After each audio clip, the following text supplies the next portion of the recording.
What is up, guys? This is the latest episode of the movie discussion Pocket Dimension, where time does not exist and the only thing that matters is film. I'm Cole, and that's Jay, and we're back. We really didn't want to do hiatus, so luckily we're a little late. We're kind of really late tonight, but we wanted to cobble together an episode because even though after our kind of long and somewhat exhausting series on New Hollywood, it's still fun and it was no big deal to move on and get right into some new stuff. So for the next little while, I'll probably just do some standalone movies. And we were a little late in this one because originally what we were planning on doing was, so this is going to be the 1997 thriller Nightwatch, which is a remake of a 1994 film, a Danish film.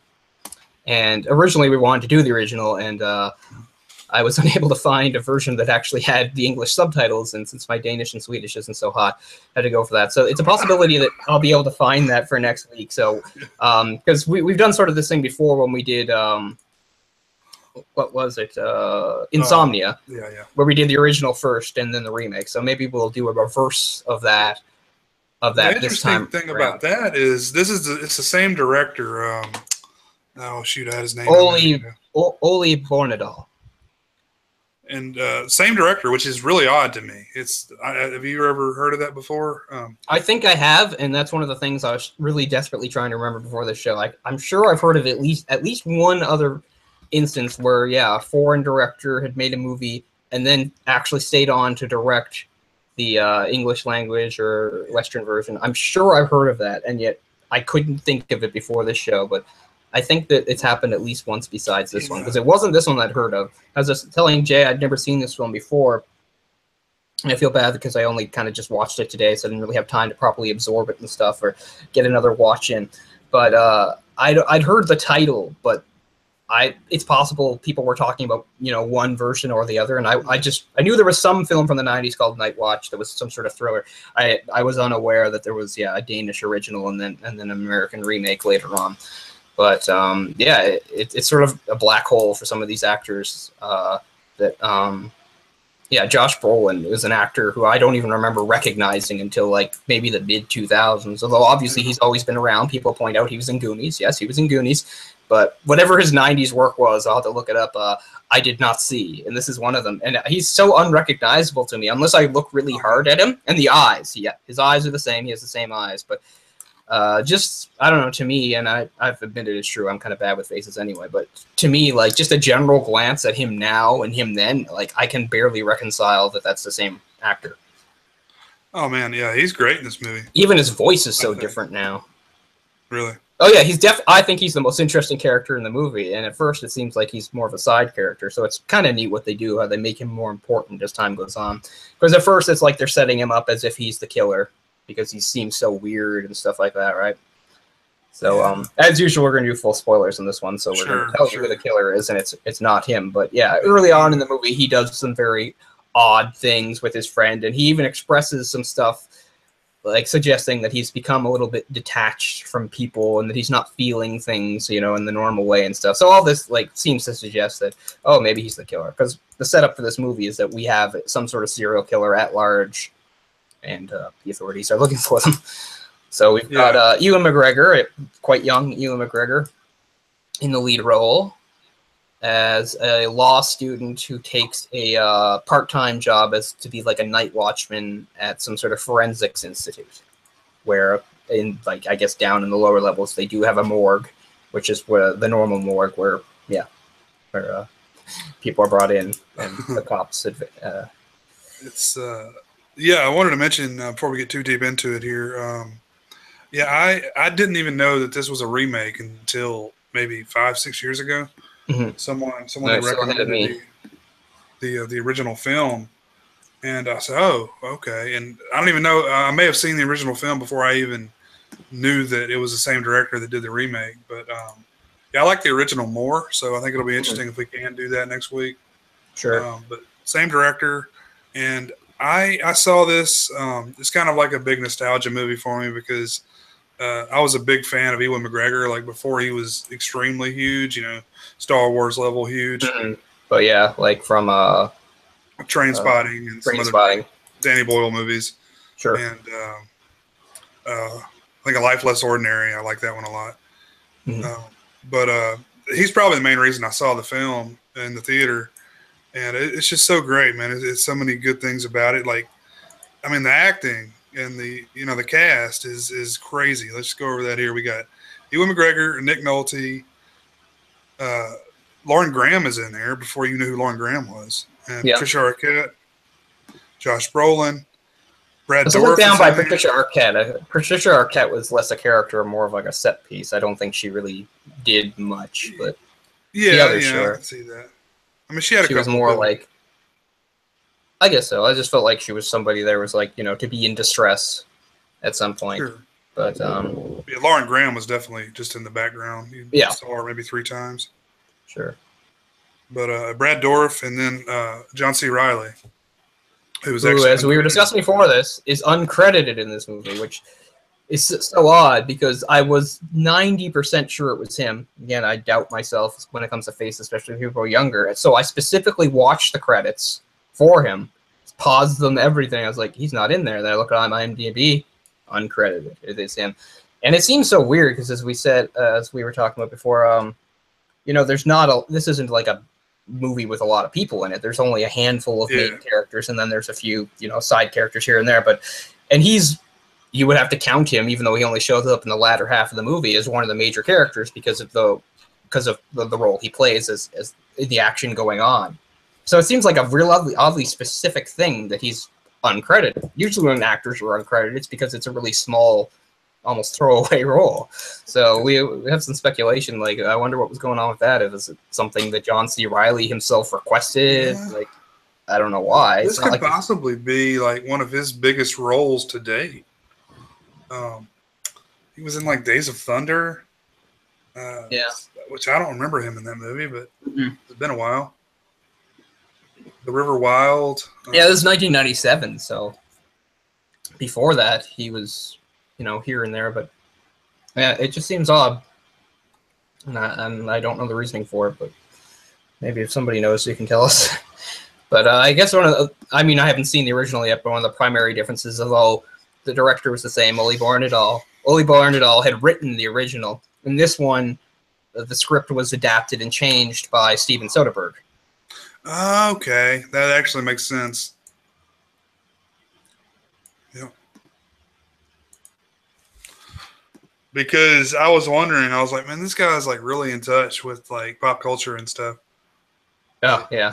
There's, I don't know if it was ad-libbing, but there's a, The Shining reference that that McGregor does at one point, which is kind of funny. Yeah. But Nick Nolte's in there as, I guess, the lead investigating cop inspector. Josh Brolin is his friend, who might also be a law student, or is at least going to the same university as him, and they both have girlfriends. And it's established pretty early on that Josh Brolin's kind of an odd guy, and he's kind of mistreats his girlfriend a bit. He's had, he'll be dismissive of her so he can spend more time. So on Martin. So he's James. Our main character is Martin. James and Martin. Yeah, Josh Brolin is the first red herring you get, right. I was totally on board with him being the killer because, it seems pretty believable. He's a psychopath. He's at least a lower level sort of psychopath, because he very early on shows that he's sort of pleased by like playing games with people. Right. The best example being, of course, when they're at the restaurant with the prostitute. Like, the whole thing's just hilarious to him, and it's his money, and he sees it as money well spent, just to like get her to do things or tell them things, even if it's because at one point, he's asking her, well, tell us about your clientele. She's like, I'd really rather not talk about that. And he's like, oh, we need to know. Like you can see that she's visibly distressed by this, and he just doesn't care. He has that curiosity, and he also obviously enjoys sort of the power situation. Like, if I pay her enough money, she'll do what I want. And he even says that, at the very start, before she's introduced, after they'd left the bar when their girlfriends had left earlier, and then he turns to him and says, I slept with a prostitute. And he was like, well, wow, how was it? And he talks about how enthralling experience it was, because since you're buying them, you can just tell them to do anything, and you can get some of that sociopathic, psychopathic glee that he has from it, because he's explaining how great it is. It's just like, it's not like being with your girlfriend. She did everything I asked. I'd say this, and she did it. I'd say do that, and she did it. And he's talking about how great and freeing it is. And Martin, who's more of a normal guy, he's not as alarmed by this as maybe some people would be. But you can tell he's a little put off, and he's sort of like, well, I wouldn't do any such thing. But he seems to have this. Maybe he's known James a long time. I don't know. Gives him a bit of free pass because he's like, oh, he's just being James, type thing. Yeah.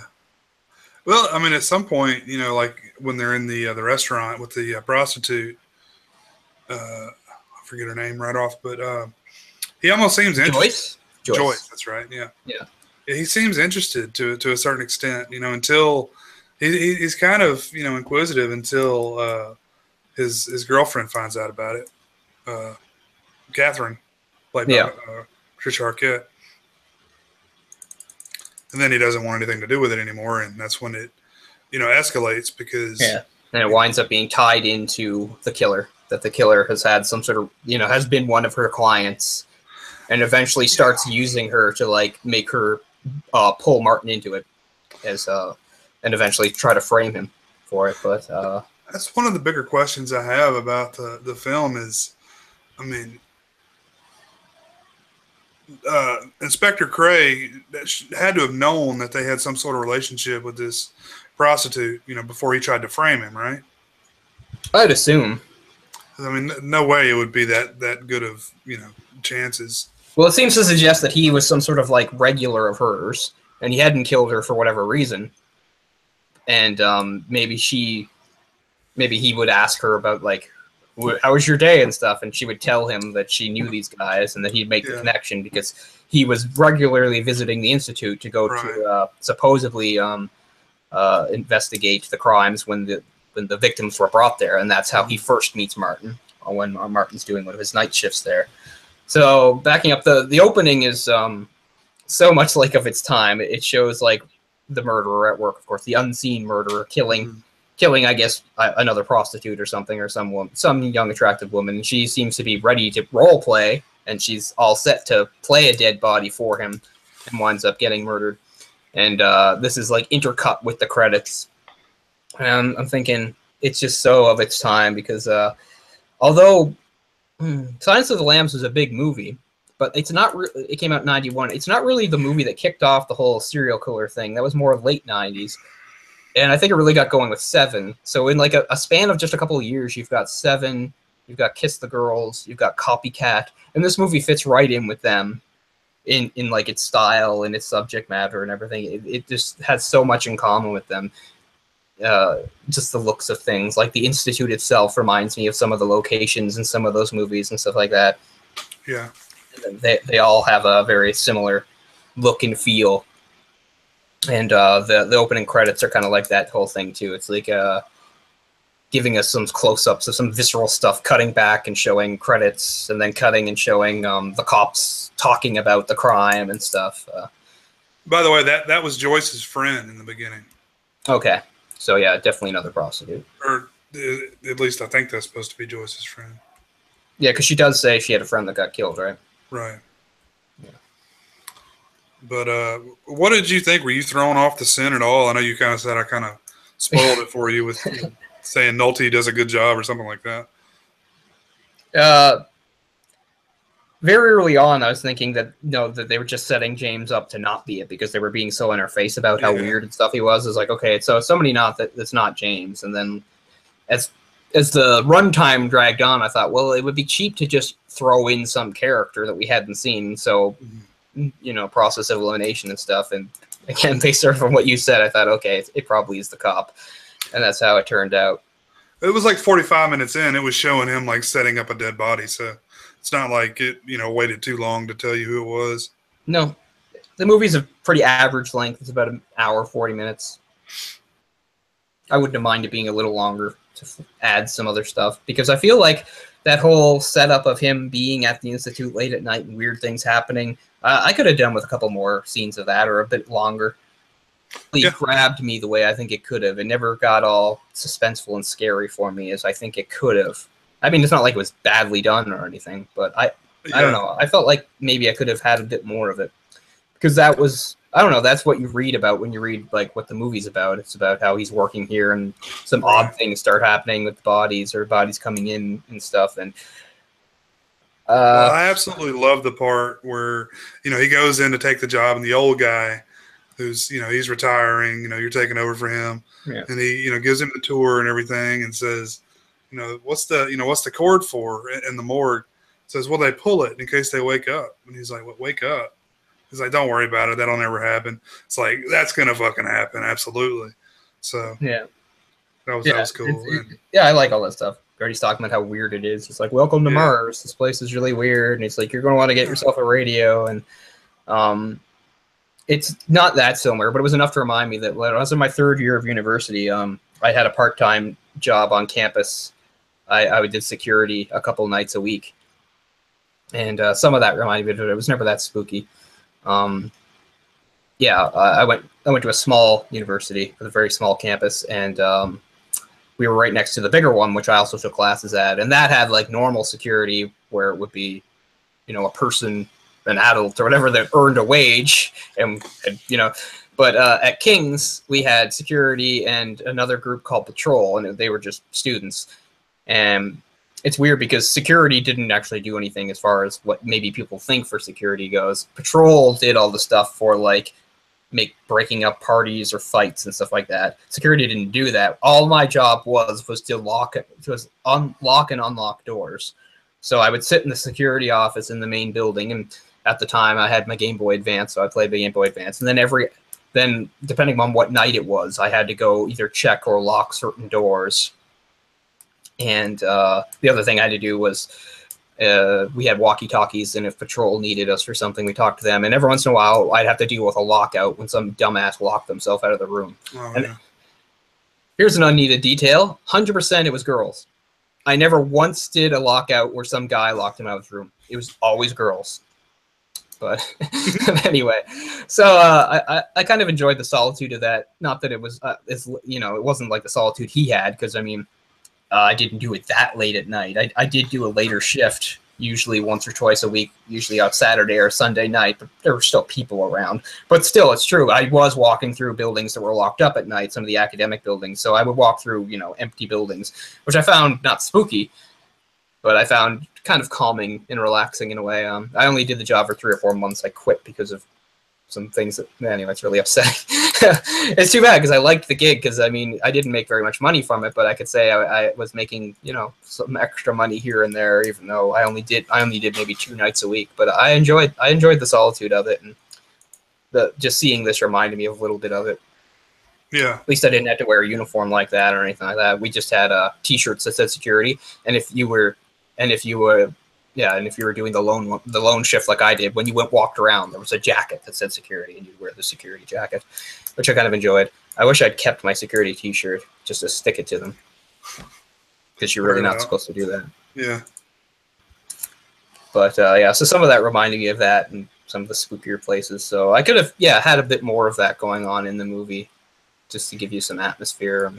They do the thing, there's a few sort of false scares where you hear some sounds or something like that, and it doesn't really come to anything and stuff like that. But it's good. Ewan McGregor's a likable guy. Yeah, oh yeah. Well, until James goes down there, and he's the one who pulls the cord in the morgue. Right, he pulls a prank on him. He pretends to be like a corpse rising up and stuff, and just adds more to James's really weird, twisted sense of humor. Even though I knew what was happening, it did kind of get me. It is pretty scary. Yeah. I would have screamed too, for sure. Yeah. Oh man, I would have lost it. I wouldn't have gone down there. Absolutely. But anyway, the big plot point of this film is pedophilia. Necrophilia. Oh no, yeah. Sorry, necrophilia. Sex with corpses, although they don't really show anything, which is fine because you have to be pretty hardcore to show that. I've seen maybe 2 or 3 movies that actually show that kind of stuff. I'm not saying this movie needed it. The implication is enough. It wouldn't have gotten a theatrical release if it had it in there. But, I mean, more than one thrust, I guess. Yeah, pretty much. But the only thing is, there should be a little more talking about it then. It would have been nice to have Nolte sort of saying what was great about it or something, you know, like why he enjoyed it. Yeah. He didn't really get a chance to explain himself, really. Mm-hmm. Well, and that's some of it, right? Is that he even has that speech saying how there is an explanation, and that's one of the reasons why I think a lot of viewers would key in and think, oh, it is him. Because remember, he's telling him, he's like, well, I've interviewed a lot of these killers over the year. You want the how and the why, and there, like almost none of the time is there a reason of like a how or why that makes any sense or anything like that. So he's just one of those, which I guess is kind of refreshing in a way, because sometimes when you have these movies with these serial killers, they kind of pontificate and act like they have to justify themselves, or, you know, how they're above morality, or their weird craziness gives them some sort of clarity and insight and stuff. Instead, Nick Nolte is just sort of, or Cray, as he's calling this, he's just sort of like, I'm not even going to try. It's like, I am what I am, and that's what I do. And, you know, so in a way, that's kind of refreshing too, that he's not, but still, I think it would have been neat if he said something about, you know, some poetic, you know, garbage about how great dead bodies are, how friendly they are and stuff. Yeah. You know, it conjures up somebody like Dahmer, who really found comfort in the dead bodies. You know, unlike a lot of the serial killers out there, I'm not a Dahmer apologist, by the way. I'm just saying there's variations of crazy and there's variations of viciousness and stuff like that. Like, Dahmer really was not a vicious. He was more of a pathetic serial killer who didn't even really enjoy the killing. It was more, he had this horrible fear of people leaving him. And killing them and keeping them as corpses with him was like his way of like getting by and stuff. And then his ghastly experiments, right, where he drilled holes in people's heads when they were alive and put like battery acid or something in, seeing if he could put them into like a zombified state. Like, oh, it's horrifying, but it's also sort of fascinating that he has like this need to have like a complacent human being that will just be with him and not leave. And I think that's very much a sign of a necrophile. Well, he wasn't violent until you were subdued with drugs or alcohol. Right. But that's when he would become. And like so many of those, like, you know, serial killers, it's almost always tied to sex. And it's with him too. Something that made like him unique was like, you know, some of these serial killers, it's like, I mean, what can you do with a person like this? Imagine if you having sex with somebody just in no way excited you. But then you found out if you stabbed them a bunch of times, that got you off, you know? I mean, it's horrifying, but it's also, like, pitiable, because it's like, well, geez, it's not their fault exactly. But he wasn't really like that. Like, he didn't get excitement from killing them or their fear or anything like that. It was just more he needed them to be docile. He needed them to stay. And I think that's one of the things that sets, like, the necrophiles apart. You know, you'll hear you know, especially like the rapists and stuff go on about how great it is to like have them, like they love that you're fighting back. That's what gets them off, like, or the fear in their eyes and all that. But the necrophile is so different. It's just like, I like having a person or a victim or whatever you want to call it that is just like lifeless for real, and that I can just do whatever I want with and pose however I want. And, you know, it's something that doesn't work its way into too many movies for obvious reasons. You can use that are like legal to have. That you could possibly do that. And sex dolls. Sex with actual dead bodies. That's, I don't know, man. That's like the Green River Killer. I guess we can get into this. I was always so intrigued because he would kill people or kill women and hide their bodies and then go back for months and months and still have sex with their dead bodies. Which are like decomposing and imagine how horrible that is. I mean, gross and disgusting. Like, I mean, things die, and like 2 days later, they're just awful. Yeah, you know, they're like melted. Yeah, and necrophilia is just like one of those things that's so horrible that like usually people, what am I gonna say? Just sort of judge it in one way, which is fine because it is, but it's just like everything else. There's levels to it because there's necrophiliacs that would never have done that, right? They could only do it with a body that was somewhat fresh. So there are levels to it. If we're gonna get into it and stuff, but I guess the worst of the worst, as you said, like even though these bodies are decomposing, going awful, that they still seek them out to defile and have sex with again. It's just it's mind-boggling. It's mind-boggling to like a sane person because it's just revulsion is like the immediate reaction, I think. Sure. I mean, people don't even like being around dead bodies, right? That's the right reaction to have, I think. Yeah, I mean, it's a normal human reaction. But I mean, and they talk a little about how it just takes them getting used to just even like work in a morgue. Like you have to have a certain kind of mindset. Not everybody can do it. Just to be around the dead bodies, you know. Yeah, it would freak me out for sure. I think I would probably get used to it, but I haven't been around aside from funerals. I haven't been around a lot of dead bodies. No. I don't guess you would unless you worked in a morgue or a hospital or something like that. I'm reading The Body right now in in different seasons, which is all about kid's first encounter with a dead body. Kid wasn't sick. The kid wasn't sleeping. When I finish it, I'm going to read that one. Yeah, that's exactly what I did. I just finished it, and I was still in a sort of a Stephen King mode, so I got different seasons, which is a pretty different one for him because it's 4 stories, and none of them are like supernatural. They're all just sort of real world. But they're all movies too, except for the 4th one. Which one is that? What's it called again? And I've never read it either. Here. I'm just curious. Yeah, no, I got it right here. It's called The Breathing Method. But yeah, you have Rita Hayworth in The Shawshank Redemption, Apt Pupil in The Body. Good ones. All good ones. Yeah.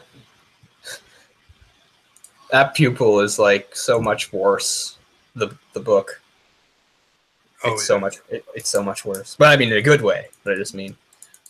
And I was thinking about this since I just read it. That's because that's the first one that I read was Apt Pupil, and I just read it. And I was just thinking about how after having seen Apt Pupil again maybe a year or two ago, I was reading up on it, and like the director, I can't remember who it was, he openly acknowledged like how different the ending was, and I can't come down on him for changing it because what he said was like he felt like it was beyond his skills as a filmmaker to actually film that ending and do it justice. So I was like, well, okay then.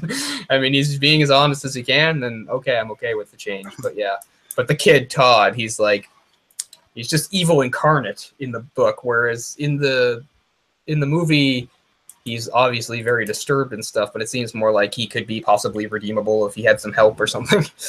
But yeah. Yeah. That was that kid was also in Bully.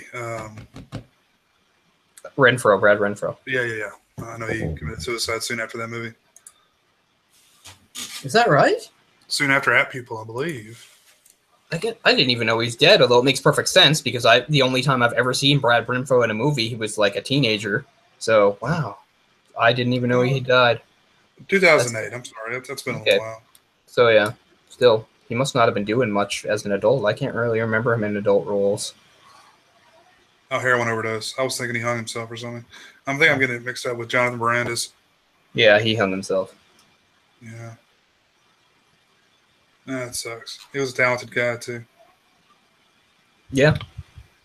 Anyway, I know we're off topic now, but... a little off topic with the Stephen King. But yeah, I've just been a Stephen King sort of mindset after reading it and that, so everything sort of comes back to it. Because, yeah, I am sort of anticipating the It movie, obviously, which is why I wanted to read the book again. I hadn't read the book in about 10 years. So I'm hoping it'll be good. I know a lot of people are kind of underwhelmed by the preview, but we'll see. What's the release date on that? Just isn't it early September, I think? It's not long, huh? It's pretty soon. Right. Okay, yeah. It's only a few weeks away. So that's probably the next movie I'm going to see in theater. After kind of a lull. You don't have a lot of choices for theatrical horror these days, so. No. I saw a preview. They're doing another Annabelle movie, for God's sakes. Yeah, they have at least one more coming. It's coming soon. It seemed weak enough that they made an Annabelle movie in the first place because it's just a spin-off of a completely different movie. And the whole point and the whole intro for that movie explains that Annabelle isn't haunted. And then they make movies and say that it is. So it's weird. But I watched that movie in the theater and thought it was okay. I think we talked about kind of you're trying to make yourself feel better by saying it was an okay movie.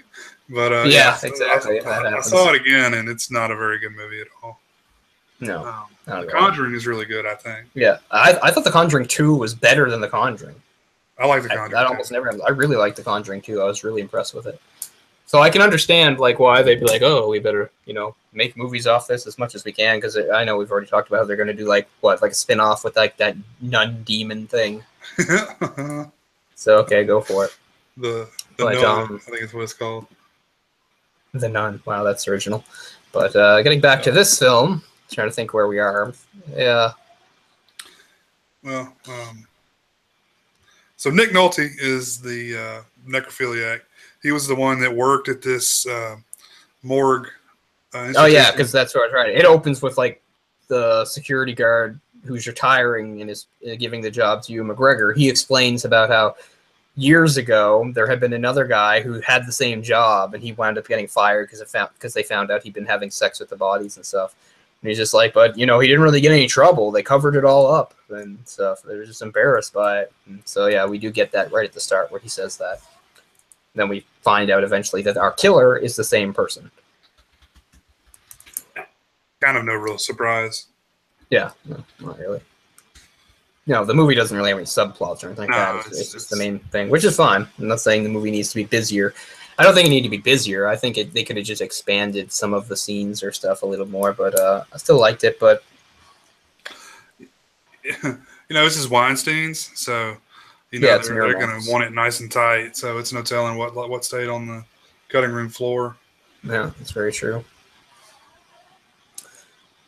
So I'm thinking, and he and James like have like a weird sort of game that they play with each other where they're like, it's almost like Truth or Dare, where he's just like, challenge me to do this, or I challenge you to do that type thing, which I guess is what led them down the road of like getting involved with the hooker. And they have like a weird altercation at the bar with these guys. It's really weird because it's shown like this is some sort of college bar full of like meek college students, and then like these rough sort of guys come in and they don't know how to deal with them because like some long-haired college guys like they're playing pool. He's like, I got the next game, and he just gets totally intimidated by them. He's like, never mind, I'll go away. And then they like the two guys are really rude to the girlfriends, right in plain sight of James and Martin, and they do nothing about it. And they don't even seem to react to it. And they come back and say, oh, thanks a lot for your help there. And James, being James, is just like, whatever. And they're like, we want to leave. And he's like, fine, leave. Me and Martin are going to stay here. And then once they're out the door, suddenly it gets up in his head that he should confront them, which seems just so odd, because if I was going to stand up to bullies or something like that, I want the girls to be there. I'd want them to see my act of heroism. But this is one of the things that shows how different he is. It's not until after they're gone. He's like, yeah, I think we will stand up to them. But his idea of standing up to them is just like a sort of a long, convoluted joke that the bullies have way too much patience for. They let them set everything up and everything. I'm thinking in real life, they would have punched your lights out before you got anywhere close to this explanation. But it's this long-winded thing about how they were like, I don't know, subhumans that had grown up in weird circumstances, and he's like, your guys are going to be in all sorts of talk shows. No one's approached you about this? And they're like, what? No. He's like, you got to get ready for the questions, and all these questions they're going to ask you. And then the question is sort of like, well, since your parents spoke in a bunch of grunts and clicks, how did you achieve language and all this stuff? And thinking, what, is there going to be a fight? But no, they just sort of beat on him, and then they get out of there kind of easily. I'm thinking not only these bullies like really patient in letting him set up their joke to insult him, but they're also not that vigilant, because they're happy to maybe hit him a few times and then let them get out. Well, I'm thinking most people who are that much assholes would have been like pounding on you for a long time. But they trashed the bar and they're rude to everyone in that place. Like I feel like they would have gotten thrown out, or they would have called the cops before then. Yeah, well, one guy said he was going to go talk to the manager, and then they just intimidated him out of not doing it. He said, I'm going to go talk to Satan, is what he said. Yeah. So I don't really think it's great writing there, because it seems, I accept that James is an oddball, but it just seems a bit, I don't know, unrealistic. Well, I think it just shows you how his character is. Yeah, they want to explain James, because, even though they get hit and they supposedly lost, like, he feels like they won, It's like, oh, that's what's exhilarating and stuff like that, and that's when James starts to explain how actually a year ago that would have been exhilarating for him, but now he doesn't feel anything, and this is, again, planting some of the seeds to maybe think that he could be the killer, because he has a frank discussion right there with Martin saying how these things, he doesn't feel these things anymore. He doesn't get the same rush or anything like that. Like, he's feeling detached, and he's like, oh, this is the type of thing a serial killer might say. Like, the only way I can get my rush now is murdering people. And, you know, so they're setting that up a little bit. Yeah, it's a little bit heavy-handed, I think, but a little bit, yeah, I would agree. When I was younger, it didn't bother me. Mm-hmm. It's like, oh. So shit, in the meantime, Martin at his job has like some scares, including like seeing one of the bodies having been I think one of the murder victims, the blonde murder victim, having been dragged out of her gurney or whatever and down the hallway, splayed up against the wall, very scary. And then when he calls in the doctor on call or whatever to see it, it's all back neatly in place, and the doctor becomes super sarcastic with him, like really sarcastic. That's Brad Dourif telling him to take what is it, Zine. Are you familiar with the Zine family? He's talking about Thorazine. Oh yeah, some other sort of drugs. Medications he should be on and stuff. So for the rest of the movie, he's just like the super sarcastic asshole that. He does a great job, which I even suspected him at one point, you know, when I first watched it. Yeah. Yeah, that would have been neat, kind of. But yeah, I think he does a good job, even though he's not. So we have a few times there, so it seems like he's doing like false alarms. He's like boy who cried wolf. That's what he even says. Like the boy who cried, what was it? The boy who cried corpse, I don't know. Something. Yeah, corpse. Yeah, something like that. He makes the joke and stuff. And he even says to his friend later, it's like, this is being set up like in one of those stories where I'm the hero and nobody believes me. But so someone went down there, they grabbed this corpse, hauled it all the way down the hallway, set it up against the wall, let him see it, then went back down there, put it back in the bed, and cleaned up the blood. Made sure, because she had blood coming off her. Yeah, cleaned everything up really meticulously. Like, do you think that was James, or was that Nolte that did that? It never occurred to me it wouldn't have been the actual killer. It could have been either. I don't think James would have gone that far. Oh, fuck off. Yeah. I don't know. I don't know if James would have actually messed with the bodies. But you're right. That is a good point in that it's never confirmed, so you could be left to wonder. I think as far as getting that done, that's kind of like the whole same thing in like slasher movies, right? Where the killer just seems to be able to like teleport around and stuff. It's just like, would they really be able to get there that fast and not be seen? You know, that kind of thing. And okay, we'll accept it. The Inspector Cray showed up soon after that, so I wouldn't be surprised if he was the one that did it. But who knows? Yeah, but it's true. I mean, if you wanted to interpret it that James would take it that far, there's nothing in the movie that outright would contradict that. So.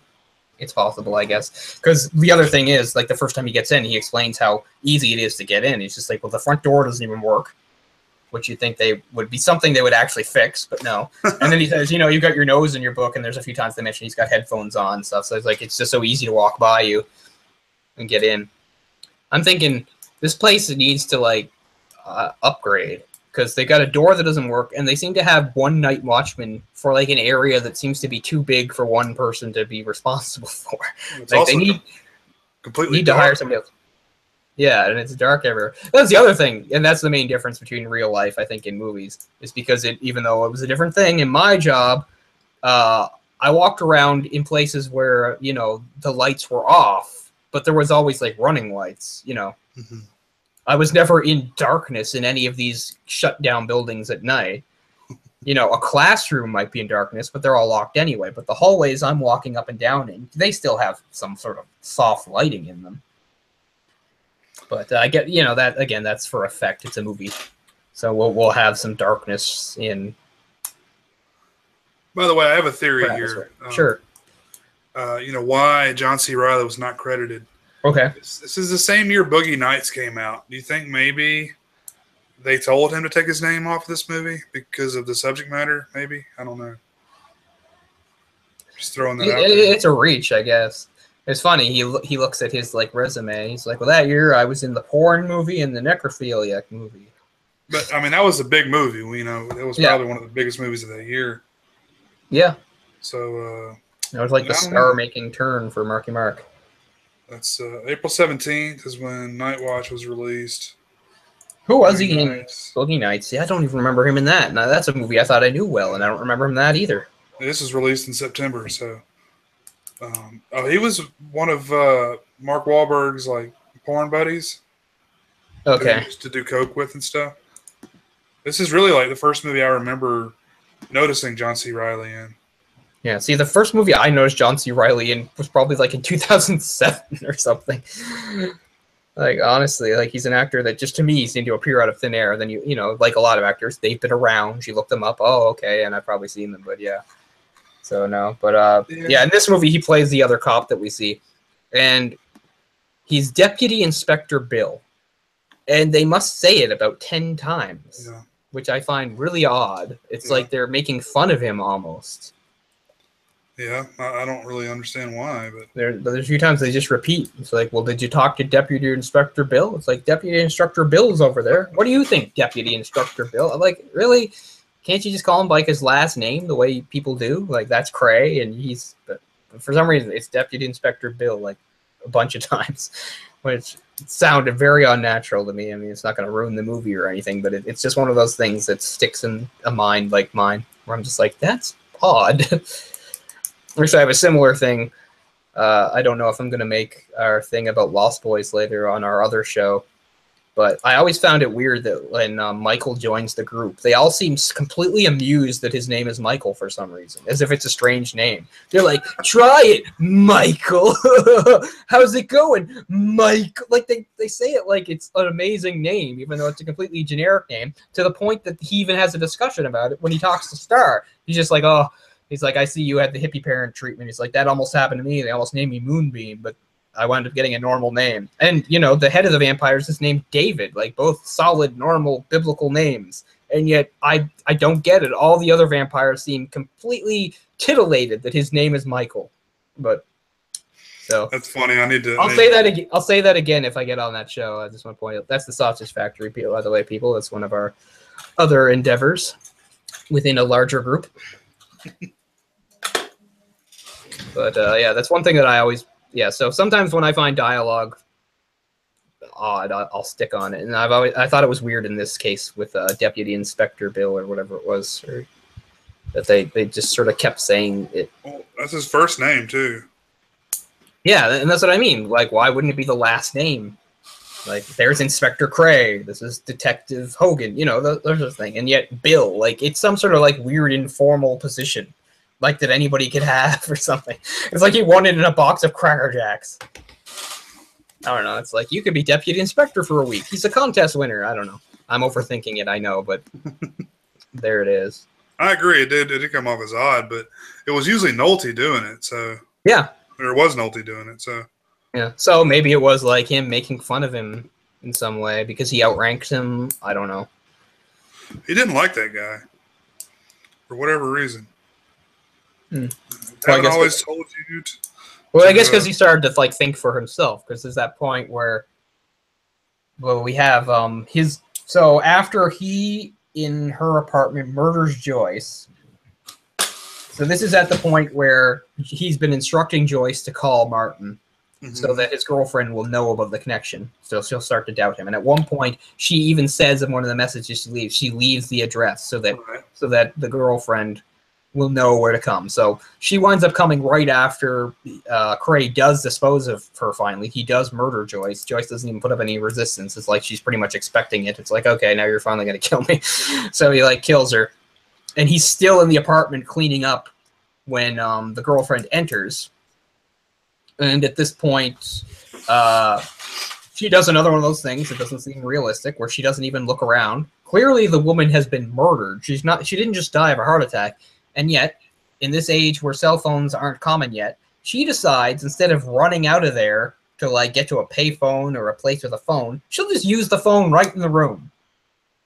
Like, would you do that?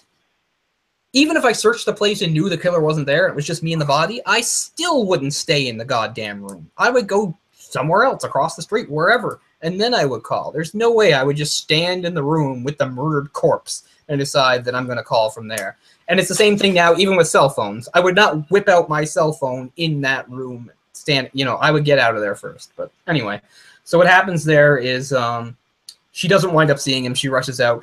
But then there's this whole thing about how later when he's planting evidence, including the semen sample that he made them give, that he made Martin give. He plants the semen sample to help, but also he makes it look like she'd scrawled the name. So that's the thing was when they're coming with the arrest warrant for him, and a Deputy Inspector Bill is there. He mentions, he's like, look, it's like, how, what do you have on him and stuff like that. It's like a lot, I shouldn't say, but she even like wrote, it's out there at the murder scene. She even wrote out his name, and the girlfriend contradicts him, says, well, no, I was at the murder scene and I saw like the stuff near her body and she didn't write anything. So there's a later point in the movie where like they even point out, it's like, even Deputy Inspector Bill thinks that's odd. It's like, even he has doubts. And Craig gets really mad. He's like, doubts? What do you mean? After his fucking head split open right here, they know the girl is in there somewhere because her bike's outside. Yeah, and he's just spewing all this stuff. He's just like, they must have taken on. Lunatic. Yeah, and everyone's taking his word for it. Like, fuck you, man. Yeah, and Cray winds up doesn't he kill him? No, Brolin. No, he kills Bill. Yeah, he smashes him with a bat. Sorry, I'm killing a bug. Much like that. Just like that. Yes. Whack. It was pretty. Take that. It was pretty cool because Brolin was like, he was really trying to warn him, because he was still handcuffed, and then here comes Cray with the baseball bat, and just as soon as he turns trying to look, he smacks him with it and sprays his brains, I guess, all over the glass there. Yeah, it's a good shot with the blood spray. It looks good. I liked it. But it is a little bit muddy, the weird game he's playing and how he tries to explain it. Like, because when he's trying, he's trying to convince, when he's telling Martin about how everybody thinks he's the killer and stuff, he's just like, well, the killer has reached a point where he's tired. He wants to stop. He's like, but the only logical way is, well, maybe if they arrest someone else. I'm like, that's not logical. What does that mean? If they arrest someone else, you're still free to go killing people and stuff like that. But he's telling Martin all this stuff about how he's just like, don't you want the killings to stop? Isn't it time? And you're like, okay. I really feel like someone who's that crazy couldn't pull off, like, I mean, this guy has like a pretty respectable job, He's a detective. Yeah, right? He's sort of a high-ranking detective. He's being assigned to he's assigned to his own case. A serial killing is a high-profile case as a detective can get. Yeah, I wouldn't. Right? And he's obviously the detective in charge of it. So yeah, he's too crazy. It's not like in Insomnia, where he's not crazy. He's a sociopath to the point that it actually makes him better at his job. You completely understand why that character has risen and has his reputation, because his sociopathic tendencies actually work in his favor. Right. And he's not like a necrophiliac, and he doesn't have delusions of grandeur like this guy. So yeah, in this case, it does seem like a bit of a reach that this guy can like keep that kind of thing, because and I mean, again, it's a movie and it's fine. Like, there's been no serial killers like Hannibal Lecter, as much as we want there to be. The fact is, most serial killers are like what a lot of these profiles are. It's like a lot of them are like so socially awkward that they, they hold down. If they even have a job, it's it's not like high authority type thing or something where they have to interact with people at a high level all the time. Because if they did, people would maybe not think you're a serial killer, but they at least think there's something off about that person. Very rarely do you have keep them from getting promoted, for sure. Yeah, absolutely. Very rarely do you have a Ted Bundy who's an attractive, likable person who, like, oh, shit, he's a serial killer. Usually it's like, oh, yep, I believe it. It's some, like, weirdo, socially awkward person, Well, the saddest thing about some of these serial killers, when you look up, like, their body counts and their murders and stuff, if you start to read their bios, is how many fucking times they were already arrested for, like, lesser crimes earlier in life. Or brought in and questioned about the crime. Or even spent a little bit of time in jail. Like, almost all of, like, the big serial killers you can think of, like, Bundy being an exception, but, like, like, so many of them had already, like, it was obvious, And sometimes it was, like, for a big crime. You couldn't believe it. Like, if it's, like, I remember reading one about some guy, I don't know, he murdered a bunch of people and stuff like that, but at one point, he had kidnapped and raped a woman. Major crimes. And he did, like, 2 years and got out. Like, crazy. It's so weird, man. I think we've talked about this before. How arbitrary it is, like, from state to state and place to place, and how their sentences and work. Because sometimes when I think of America, being a Canadian, I'll think, gosh, some of their laws are so harsh, like like the drug laws and stuff. Your drug laws are way harder than our drug laws, man. And yet then sometimes I look up like what this murderer did and stuff, and it's just like killed 2 people in a robbery, and it's like, oh, that's 14 years. You're like, 14 years. You can have a high profile rape case where the dude gets like 20, 30 years in jail for rape, which I think is perfectly fine. But someone else can straight up premeditate murder somebody and get 2 years or 5, get off in 2. Yeah, it's kind of bizarre. Yeah, that's what I mean. It just seems so inconsistent and stuff, and then it's like straight. Sure. So. But yeah, as we were saying, I understand this movie's a work of fiction, and it is interesting when you have serial killers that have attained high levels in society, because it is such a rarity in real life. So I mean, I get it, but as you said, if you start to think of it a little bit, it's just like, although maybe the whole point is like he's only coming unraveled now because he's been active since the 60s. It's like they say in the late 60s he wasn't necessarily murdering people, but he was having sex with corpses, got fired and disgraced. But you get the feeling this is almost 30 years later that he had to have been doing stuff in between before this this recent rash of murders. So he's been pretty effective at it for whatever reason, because, well, it's more interesting to watch movies about effective serial killers than bungling serial killers. Effective at getting away with it, I guess. Yeah. But I mean, even if you didn't have the other suspicions, I guess the really telling moment where for sure it's him is like when they're first coming down on Martin with like hard evidence against him because one of the corpses under his care has been sexually assaulted, and then they say, oh, there's semen over there in the corner, and he's just like, well, to rule you out then we're going to need your semen sample. I'm pretty sure pretty much anybody watching the movie at this point is going to go, okay, he's going to take that semen and plant it and use it against him, and that is exactly what happens. He winds up using it on Joyce's corpse. And let that be a lesson to everyone, like, keep a close watch on your semen. Keep close watch on your semen. If you learn anything from this show, only let the people you really trust handle it, if anyone at all. Exactly. Speaking of that, I heard about this guy one time who was trying to beat a DNA case. They ended up sneaking someone else's semen in ketchup packets. Or no, they snuck his semen out in ketchup packets, and a woman got pregnant. So they were trying to say that someone else was out there with his same DNA. That's not a very well thought out plan, and it's also disgusting. It worked. It worked, wow. Mm-hmm. They couldn't figure it out for the longest time how they managed it, but well. So the woman was in on it. Yeah. She was willing to do that. Wow. Yeah, I forget all the particulars, but yeah, that's how it went down. It's like, fine, I'll get pregnant if it saves your kid. Like, imagine you were born under those circumstances. But the chances of someone having a DNA match is like next to impossible. Mm-hmm. They're like 2 people in the exact same area have the same DNA, like to a T. So yeah, I guess that it's just they couldn't come up with a way to prove that he could have been out. But yeah, I'm thinking, come on, people, it's semen. It's small and you can smuggle it. I mean, all sorts of things get smuggled in and out of prison, so it seems pretty believable to me that they could do that. But it's anyway. Gross. And just because it's so gross and weird, I guess, is maybe why people wouldn't have thought of it, right? It's just like, yeah, but it takes kind of a sick mind to come up with it. I mean, it's hard to get that shit to work for some people in good situations. Oh yeah, I know. I mean, like, you think it needs to be chilled or something? Yeah, isn't there like an expiration date on it? I'm sure, like 5 minutes. Yeah, I mean, I've never thought this much about it, but yeah. Well, they can live inside the woman's body for like a couple days, but because I mean, outside in the open.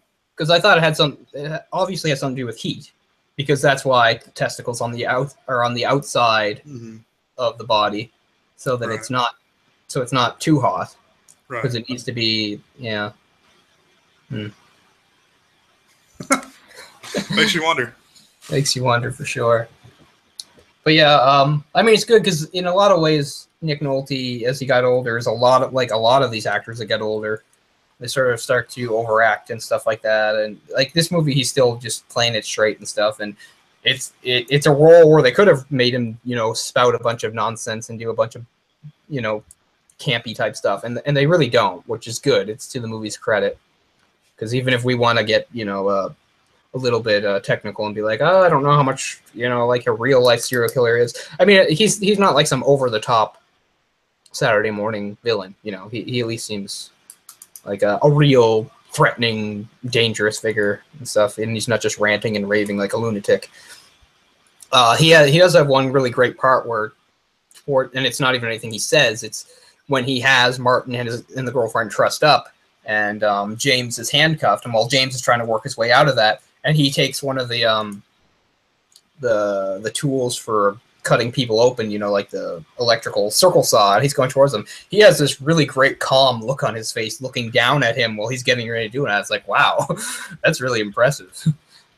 That was good acting, and that's just a look on his face, because he just looks like, yep, I'm about to do this. I'm about to open this fucker up. And yeah, I guess that is our other thing. In addition to James, you know, as weird as he is not being the killer, he also gets to sort of play the role. He plays the role of hero. He's willing to, he mutilates himself so that he could get out of the cuffs, so he could stop him in time, and shoots him several times. And that's how he saves him. So I'll give that credit too, because a lot of these movies, when you have the whole final act where it's like, okay, the killer, the hero, and then maybe the friend or the girl, in this case all four, are all gonna come together in one, you know, area, and we're gonna see how it shakes out. I liked how this one went, because it wasn't like totally predictable. Yeah, I agree. Because you think we've been following Martin so long that he's really going to be the hero that emerges, but no, he's overpowered, and he's with his girlfriend. It looks like, oh, if anyone's going to save them, it's not going to be him. And it turns out to be James, who, I don't know if he ever necessarily. Yeah, at one point he definitely did sort of suspect James. That whole scene in the laundromat, right? When he confronts him at the laundromat. Because when he goes with the laundromat, because it's true, like he already knows that James likes playing games with people's lives, and he's telling him, it's just like, well, now I'm the major suspect in this. And James, you know, in true fashion, just laughs at first, and then he walks out, and he does try to call him back, because he's just like, oh, I can understand how that could be construed as me perhaps being behind it all, and that you told me a very serious thing, and I laughed at you. Yeah, totally. Yeah. It's a bit much. I mean, I don't know. They're supposed to be good friends. I mean, good God. Yeah, it's weird. I mean, considering the heroic act he has, I mean, I guess going forward, you can't have any doubts. It's like, okay, well, you got my back. You saved me and my girlfriend, and you had to, you know, mutilate yourself in the process to do it. You were very brave and gutsy. So I guess that clears it. But yeah, you're just wondering about their past before that. It is true, though. I mean, I've seen a lot of people that are like, if they've known each other long enough, that just seems to like explain away everything. Well, I've known them since I was a kid. Yeah, but he murders hobos. Well, that's he was good at baseball. Yeah, yeah, sure, he murders hobos. But he's really good. Like, he helped me move the other day. Yeah. It's a good friend, you know. He's nice to my mom. Yeah, that sort of thing. So, I mean, it's a good dynamic in that at least if you watch the movie, it leaves you sort of wondering, like we are, more about their relationship and their past and stuff, and how they got to this. It's just thinking, wow, what kind of lawyer is James going to be? DUI lawyer? Oh, I saw it in another one of those movies around the same era, Primal Fear, kind of. So there was a lot of this, like, serial killer messed up thing going on in the mid to late 90s. Yeah, I guess yeah. And this is one that I never knew about at the time at all. Not for years and years. Probably started by Silence of the Lambs, or at least... Like I said, probably started by Silence of the Lambs, but it seems like there was like an interval of a few years before it really got going. It seemed around 95, because I can't really think of anything 92, 93, 94. Let's see. It was really that kind of thing. I don't know. A lot of Richard Gere. You know, but like Primal Fear is like 96, Seven's 95. I think Copycat is 95. Kiss the Girls is what, like 97. Oh man, there's one I can't think of. They're all around each other, so I can't think of anything like between that. Like, I feel more like yeah, like there was almost a delay after Silence of the Lambs. Although there was probably at least a few lesser known ones, but I can't really think. If anybody can think of any from those years, please let us know. put them in the comments because especially if I haven't heard of them, I'd be interested to see what they're like. Basic Instinct. Yeah, that kind of counts. I'm sure. Yeah, I guess so.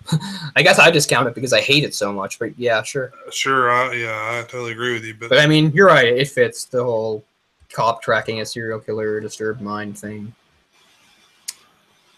Yeah. Man. I mean, it's always going to be a popular trope. There's movies like that coming out today. I'm just thinking, it just feels like that whole period, mid to late 90s, was just like a big explosion of them almost. Sure. But as I said, the movies I've named in this, they have a lot, even just visually, in common. It's kind of amazing. Like when I'm seeing him walking around that institute, it reminds me of in Seven when they're at the library. Like they're just like these big, old sort of academic buildings. There's like dark hallways, stuff like that. The opening credits with quick cuts and close-ups and stuff of the violence. It was really interesting with what was going on with all the black plastic wrapped around everything too. I really like that element. Yeah, that's right. Around the trees and also around like one side of the building, like they were almost doing renovations, but there was no construction, just like a big gaping hole in the side of the building. Yeah, it's funny when I was looking up when I switched to this version, I was trying to find this one to watch. That was like the GIF or whatever that was on one of them. It was like a shot of like the black stuff wrapped up around, and I didn't know what it was. I was like, What am I looking at? Like I had to actually see the movie to see what it was. I think that's what it is. Like almost like garbage bag material is kind of what I. Yeah. Yeah. But 1 second, I clicked on the wrong thing.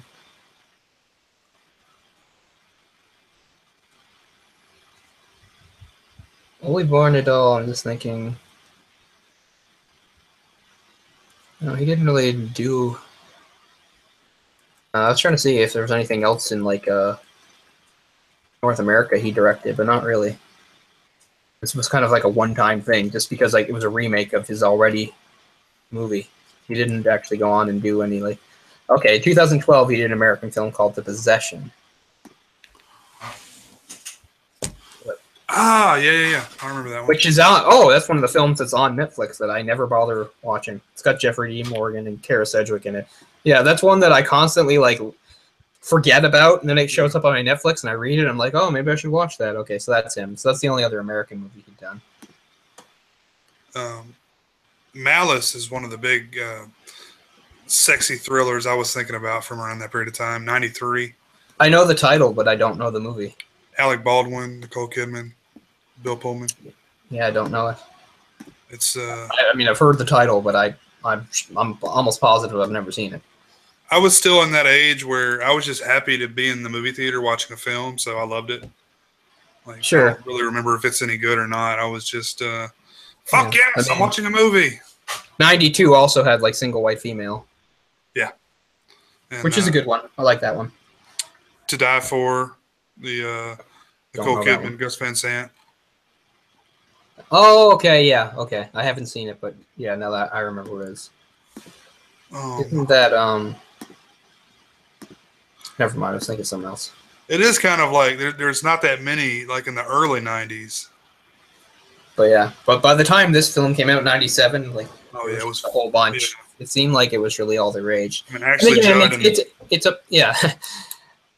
Actually, Judd, Morgan Freeman, they had one come out every like 2 months. Yeah, $11 just to see who's chasing Ashley Judd through the woods. Yeah. But I think I've told the story maybe somewhere else before, but that's what got me into martial arts was Kiss the Girls of all things. It wasn't a kung fu. It wasn't a kung fu movie or anything like that. It was one day for the 100th time in my life. Kiss the Girls was on TV, and I was like, I'll watch this because I like it. And it was the scene where she's in like her kickboxing class, and I thought I could do something like that. They're adults. They are learning, you know, and that's what actually made me seek out martial arts at the age of 29. Are you happy you did it? Oh yeah, for sure. It's greatly enriched my life, and it helped me get some of my identity back too. Because I grew up as an athlete, but by the time I was in my 20s, I was, I thought of myself as an athlete, but I wasn't. Sure. I wasn't in good shape. I was underweight. I still have bad eating habits and stuff like that, but I've improved a little bit. But I just mean, I was not in good shape.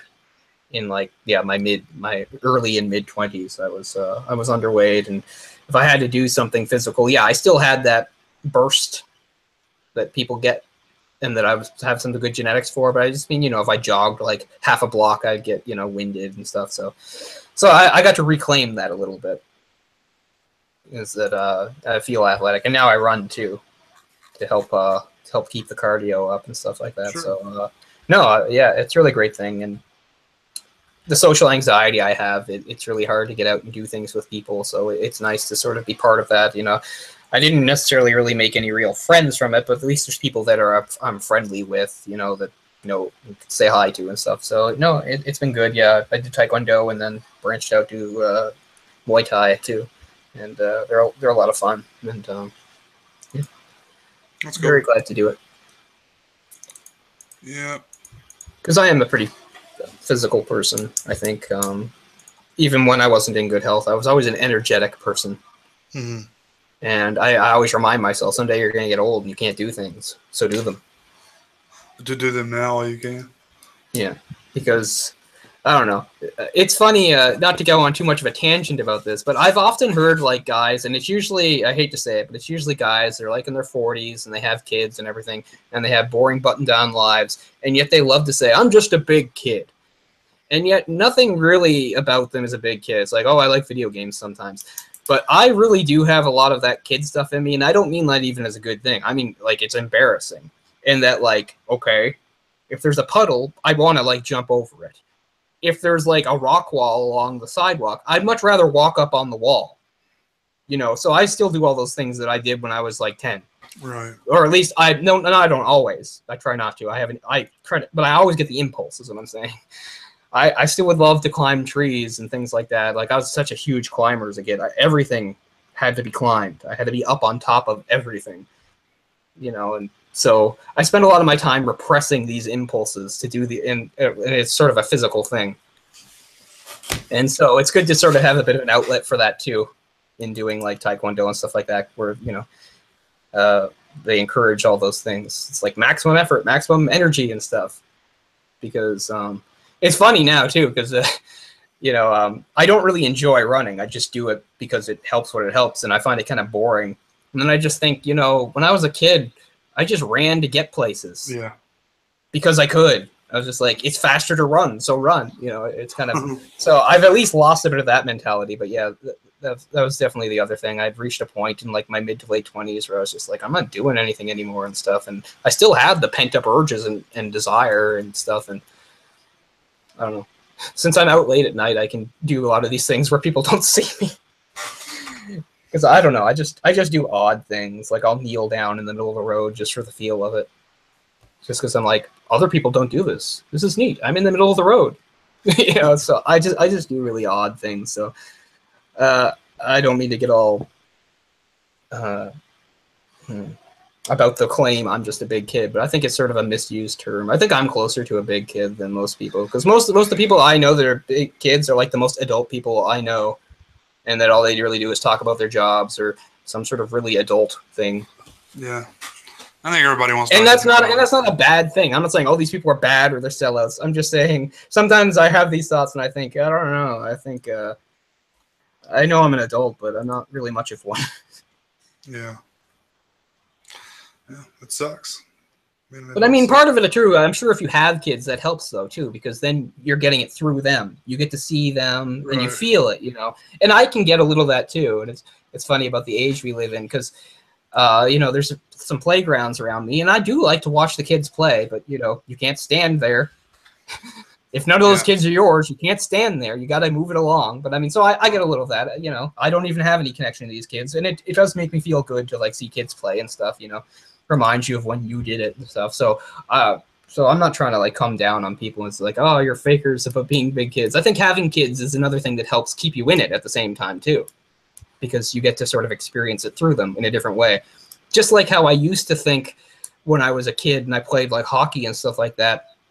I used to think it must be so frustrating to be a coach, because you tell the players, he's telling us what we should do, but he can't actually affect anything. We have to go out there and do it. But as I've gotten older, I think how that can actually be rewarding itself, how I think it would be neat to know that I told them to do it and they did it, or not that I can order them around, but I could teach them something. So I do get a little bit of that, and I think that's kind of a more of an adult thought. That it would be rewarding, even though I'm not the one out there doing it, but that I have a part in it, that I'm helping them learn it and do it and stuff, and that it wouldn't be as frustrating. Although, I mean, it's still true, though. I mean, at least in the sense of the sports I watch, where I've still heard, like, coach who's like 60 years old say, it still is frustrating sometimes where I wish I could go out there and do it. So, I mean, that's probably something that never leaves you entirely. But yeah, no, I've just always been a really energetic, physical person, so it's good to have outlets for that, because it at least minimizes some of my strangeness.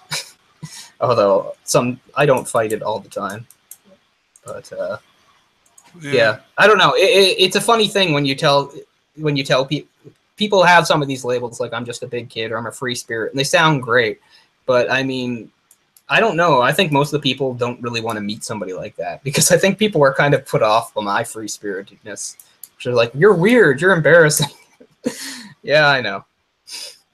But I have to be me. I'm a free spirit. Yeah. Plus, that can be interpreted in pretty much any way, right? It's like, oh, you didn't pay your rent. Yeah, well, I'm a free spirit. Why are you fucking that corpse over there? Yeah, exactly. Free He ties spirit, it in. buddy. Come on, man. Cray's just a big free spirit. Yeah. Society just doesn't understand him and his wants and needs. You could use that excuse, though. Yeah. Isn't it weird in that opening scene? Now I'm thinking of the murder. Like, it's another one of those things that, like, you don't question at first until you think, well, it's a movie, so they just did it. It's like at the exact same time as he's murdering that girl in the room with the bird in the cage, the ceiling fan just flies off. Like, there's no actual reason for it. Why is the ceiling fan? The ceiling fan is going crazy, and then it just falls to the floor and spins around and hits the bird cage. Like, there's him stabbing her has no correlation on a ceiling fan, but it's synced up and it adds to the drama of the moment. It's just like, it's spinning faster and faster. It falls, it crashes, and it's all synced up very nicely with this violent murder. But at the same time, you have to wonder why? Why did the ceiling fan come down? I thought there was something I missed, but yeah, I totally agree. No, but so did I. So I watched it again. I backed it up and I watched it again.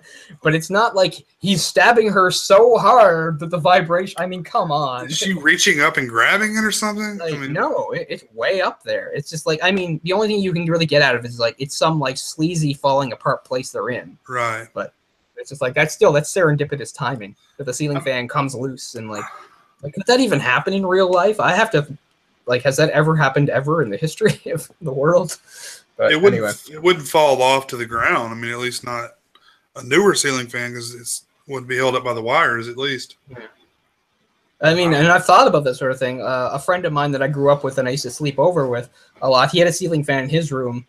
Shortly after I had one in my room, he was really proud that he got his, but I was terrified of his because his vibrated and shook like this all the time. So I always thought of it coming down.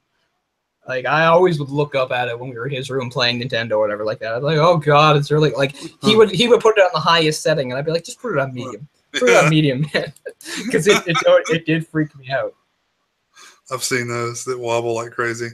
Yeah, and that was the thing. It's not like it was an old one. He got it installed, like it was like a new thing, and it wobbled and wobbled, and I was like, oh god. It's probably still in that room doing its job, probably, because you know what? They don't really fall like that. But another interesting artistic flourish for the sake of the movie, which is fine. Yeah, not a criticism, just pointing it out. Well, and it kills the parrot also. Yeah, that was another reason I backed it up. At first I couldn't tell if it got out of the way or if it killed it. You see like a blur of like green. It's just like, was that just one of its feathers or that was it? But yeah. Either case, if it didn't die, its owner died, so it doesn't have much of a chance. The parrot is most likely dead, people. We're sorry. But Michael Cimino did not direct it, so I'm sure in real life the parrot was okay. Michael Cimino would be like having multiple takes with multiple parrots. Yeah. He's like, the splatter wasn't good enough. This one's not dead, Michael. Shoot it in the face. I want authenticity, damn it. Well, what did you think about? I wanted to talk about the music just a little bit. What did you think about the children's marching song being used? Huge cliche. Well, yeah. Another massive cliche. They go with the serial killer genre. It's like, oh, now the killer is going to do their ritual where they torture you and murder you. So they're going to put on some music that doesn't fit the situation at all. Something for children, or maybe it'll be some, really elegant classical music, or, wouldn't it just make more sense to and be refreshing in a way? Like before the killer goes to work with their tools on some person, they just turn on some death metal, because that's real life, man. That's real life. Yeah. I don't know. In all these movies and things like that, it seems like, oh yeah, they'll put on the children's thing, or again, it'll be like some concerto. It's like, oh, some wonderful, elegant concerto, while I do my work, So huge cliche. The movie couldn't have done it, and it's another thing that this is what made me laugh though. So okay, so you know how it's like the Knick Knack Paddywhack song. This old man, he played one and stuff. So one of the big reveals is that music is. She comes into the apartment, the girlfriend comes in, and she hears that blasting when she finds Joyce. So the big reveal is later when she's alone with him, and she's starting to put it together that it probably is him, and then he whistles it. But he doesn't whistle it like a normal human being. He does the weird whistling through your teeth. And I just had to laugh because I just thought, of course. Not the character, but Nick Nolte. Of course that's how Nick Nolte whistles, because it's the weird, kind of off-putting, strange way. That's probably the moment in the movie where I laughed out loud, because they were like, okay, you're gonna whistle this part, and he probably starts whistling it the way he does, and they're like, I didn't even tell him to do that, but that's great. Yeah. They probably picture he's just gonna go, like that. He starts doing it through his teeth, and they're probably like, that's even better. I have to think that that wasn't specific direction, that was just Nick Nolte being Nick Nolte. He's just like, well, that's how I whistle, because I'm odd. But yeah, that was the very funny moment in the movie for me. But yeah, I think it's a huge cliche, and we didn't need it. It's overdone in these movies and books and everything like that. The serial killer always has to if they're gonna play music, it always has to be some sort of ironic thing. It's like, oh, it's children's music, or it's really great classical music or something. It's never just some cool rock song or death metal or gangsta rap. Yeah, it reminds me of Jeepers Creepers. Has that stupid Jeepers Creepers song in it. And The Conjuring has that Tiny Tim song. Yeah. See, those at least make sense. I mean, it's still a cliche, but it makes sense more in context, just because of when they're happening and where they're happening. Just like it's true that every single toy made before the year 1950 is creepy as hell. That's true. They didn't make non-creepy toys until the latter half of the 20th century. Every toy from basically the 19th century through early 20th century is just a nightmare-inducing thing, and that's played up in movies too. And it's sharp and dangerous. Yeah, and some of them it works, but like we said, sometimes it'll just be an ordinary contemporary family, and it's just why does their their 5-year-old in 1998 have this ancient, terrifying toy? Or sometimes the reveal is they find it somewhere, right? It's they found it and they think it's great. It's who would think it's great? What kid wouldn't be repulsed? Come on.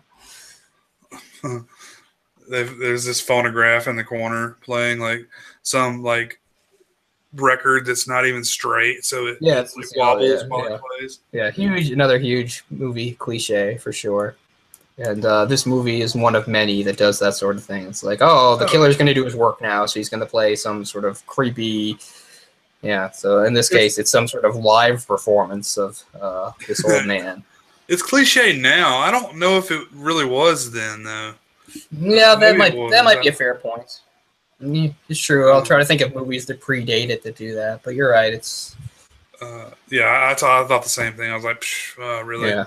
Yeah, it's not like it was really atmospheric or anything like that. It's a really odd choice too. Yeah, I mean, I get the whole children's music thing, but that seems like an odd choice. Again, it's a live version of some children's entertainer with the audience joining in. To tell you the truth, even though it's a song everybody knows, I don't think I ever heard it up to 9 before. This lets you hear up to 9. Up to 9 is play it on my spine or some shit. Yeah. They're not even good rhymes. Man, 11 was up in heaven. I was like, oh shit, what's going on here? Yeah, 7 was heaven, actually. They're killing people. Oh, okay. 11 was something else then. I think 9 was thigh. A terrible rhyme. Doesn't even make sense. course, you know, we're starting off with Knick Knack on My Thumb, so that's like the very first one. Yeah. Funny how like these nonsense songs that nobody put any effort into at the time have like just become these timeless things that everybody knows. You think the people that wrote that, if they could be tracked down, I mean, they're long dead, you know, is probably embarrassed by it. Like, who wrote Row, Row, Row Your Boat? It would have blown their goddamn mind if they knew that like everybody in the English-speaking world will know your song. Just because. It's not like it's a great song. It's just some silly little song you made up in 5 seconds. Yeah. But, yeah. But a few other pieces of music. I thought some of the scoring was actually really cool. And they used some of... I was really into Chemical Brothers during this period of time. Well, that's what that was. 2 Chemical Brothers tracks in there. So I haven't thought of the Chemical Brothers in like 15 years, so I didn't put it together until you said it. But as soon as you said it, I know exactly the tracks you're talking about. It was 2 of their big ones too, like Setting Sun, I think was one. Mostly the one I remember is the one that has Liam from Oasis in it. The one that has that long drumming. How does it feel like? Yeah. It starts with the drumming. Da, da, da, da, da, yeah. Da, da, that is really fast drumming. That's like that's the Chemical Brothers song I've heard the most, with Liam from Oasis singing. I was really into dance music around that period of time. So no, I never was, but I remember like I knew a bunch of people that loved like the Crystal Method, and I was like, it's just a bunch of sounds. But yeah, that was. I saw Deadmau5 live on Deadmau5, or whatever his name is. I saw him live on Canada Day. It was a free concert. I was telling Orc, because that's like one of Orc's favorite things. Like, is he like telling me about Canada? It's like how great Deadmau5 is because he's Canadian and stuff. And that's like one of his favorite things. So, no, he was Canadian. So, I thought he was from like Europe or some shit. Yeah, he seems that way. So it's the first time, and I only went because, like I said, it was free, so might as well go. But I'd never been to anything like that, so it feels like a really weird experience. Because as somebody who's been to a ton of rock concerts, little club ones, big ones with thousands of people, you know, all of them, and yet here I am in what seemed like one of those big festival rock concert things I've been through before. In fact, all through the day before him was bands and stuff on the stage. Suddenly we have the fireworks. They go on for a little less than 10 minutes, go straight into, you know, turn your attention back to the stage. It's all lighting up. Here comes Deadmau5. And I mean, it's okay music if you like that kind of thing, and I stayed for it, but it just felt like a really weird ritual that I was in a crowd of about 25,000 people, huge crowd. Wow. And we're all just staring at the stage, and we can barely see this tiny, like maybe it's a human being at the top of this huge. Have you seen like what Deadmau5's sets look like? Yeah. Okay, so he's got this big like 3D thing going on, and it's really great visual, but it just felt odd. I'm just part of like this huge group, and we're all just staring at this thing. Like it just feels so alien. Like, and he's got like the thing on his head, right? At least for part of it. And when he takes it off, you can barely see him. He's all in shadow. It just feels like a really alien, a real disconnect. Because I'm used to connecting with humans on stage playing instruments, and this felt so different from that. It almost felt like a ritual instead of a concert. Like I felt really weirded out by it, to tell you the truth. Not that it didn't sound good. I mean, and you know, the production values are astounding, like wonderful lights and colors and 3D effects. I mean, you know, top notch. But it's not the type of experience I go looking for in these things. I like, you know, bouncing up and down and seeing the musicians and stuff, and this was not that. So I found it really odd, but yeah. It was something to do. Did you drop some E beforehand? Yeah, and that was the other thing that I was missing out on. Yeah. Because that was like the main drug I wanted to do when I was like younger that I never did, because I was just like, because I used to always think rave culture was kind of cool. But oh yeah. I did too. But man, now it's so pure. Gosh, the ecstasy is so pure. I haven't had any, but yeah, I wouldn't know. Our shit was all like cut up with like Drano and horrible other chemicals. Oh God, no! There's this festival in a city a few hours from here every summer. I haven't heard of it lately, and they were kind of like for Atlantic Canada, the big one for that kind of stuff. And I always wanted to go. I never did go. I always used to think, oh, it'd be cool to go, and I bet you I could find some drugs there, you know, and trip out and, I don't know, make out with girls and all those things that you imagine will be so great. But that's not an experience I had. Probably wouldn't go down like that. I mean, just It's weird though, like Atlantic Canada puts its own odds stamp on these types of things, in that like even though it was mostly electronic music, it still had like some of the local bands. Like there's a band called Jimmy Swift Band that have been around for 100 years. They're like a normal staple of it, and I'm just thinking, how in the hell does their music fit into this? But nobody questions it because that's just the way things are here. Yeah, it's the same thing like okay, like Halifax, kind of where I live, but especially back home where I'm from, Sydney, like. So any night in Sydney, or you can go out to like one of the bars, and it's like a normal bar experience for like anywhere else in the world. They play whatever Kesha or whatever bullshit music's going on, right? And you'll see all the young people dancing horribly and shamelessly around you. Like it's weird that I was always embarrassed about dancing because there's no way I could be worse than half the people you see. And some of the stuff going on is absolutely lewd, right? You know, it's like oh man, it's terrifying. So normal scene, just everything like that. And yet they might, towards the end of the night, break out like the Mole River Shuffle by a band called the Rankin Family, who are from here, which is just like as Celtic as fuck. And everybody just goes nuts and like dances to it.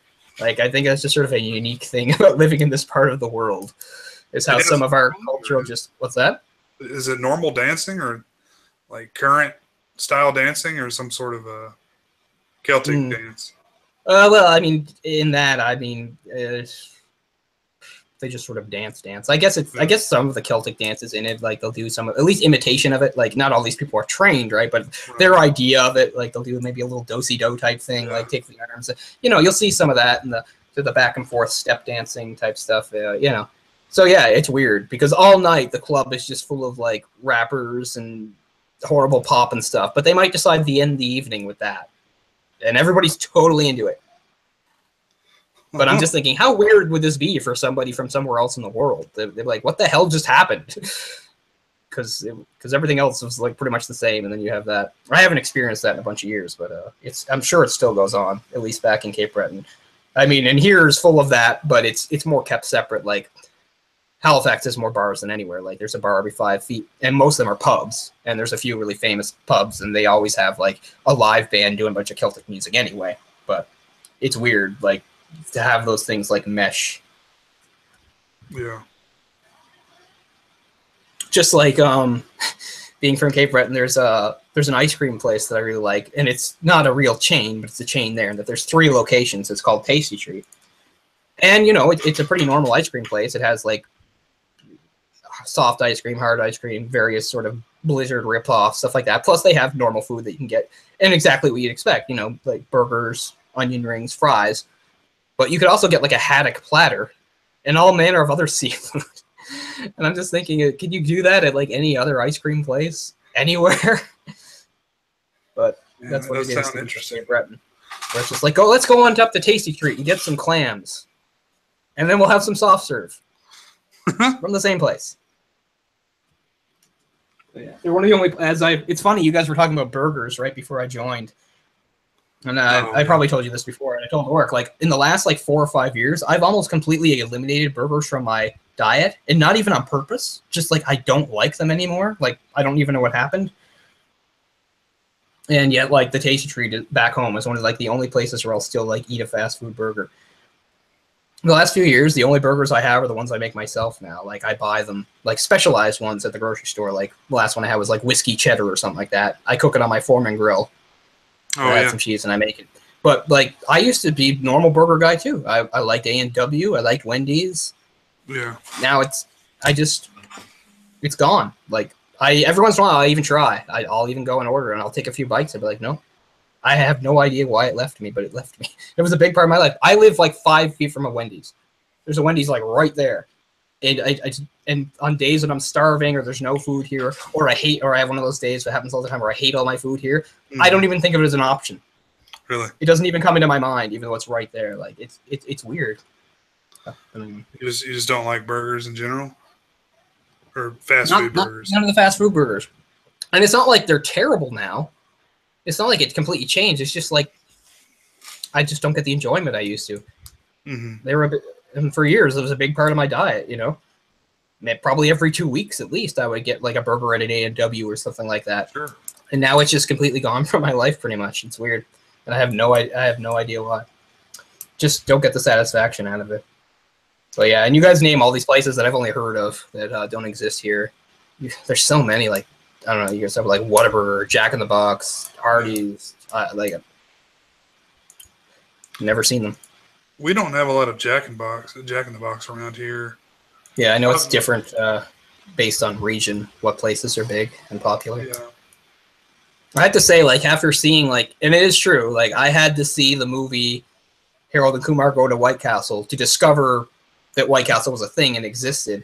But having looked into it in the years since, it looks like the cheapest, worst thing ever. Is it? Have you ever had White Castle? I've never had White Castle. We actually have Crystal here. It's the same type food. I don't know if they're related or anything, but it's the same type of little burgers with onions and pickles. Yeah. I mean, I got nothing against little, but just everything about the menu just seems like done like the cheapest possible way, which I always thought was the McDonald's way, but they seem to have bested them. I'm sure it is done the cheapest way, but I mean, that's how most fast food goes. I don't want to come down too hard on it, right? I mean, we're talking about ground beef on a griddle, really. So it really is not much more to it than that. Yeah. But well, cool. Is there anything else? I miss diners with milkshakes. Oh yeah. They're hard to find. There's still a couple around here, but they're not close. I have to go pretty far to get to them. Like the old-fashioned sort of greasy spoon diners. They're disappearing from the world, and it's too bad. We have something similar, but I wouldn't say we really have very many of that style anymore either. Yeah, no, we're losing them. Like a Waffle House type thing we have on like every corner. I'll read like Archie comics, and they're all at the chocolate shop, and I'm like, where is our equivalent? Why can't I go to something like this? Where can I get a malted? Yeah, exactly. That's the other thing about the Tasty Treat is, I don't know if it's still there, but on the one I always went to, there was always a big sign on the side that said they don't serve ice milk. Now that's old-fashioned. Ice milk was something that existed in like the early to mid 20th century. I'm just thinking everybody that ever had ice milk is dead or dying.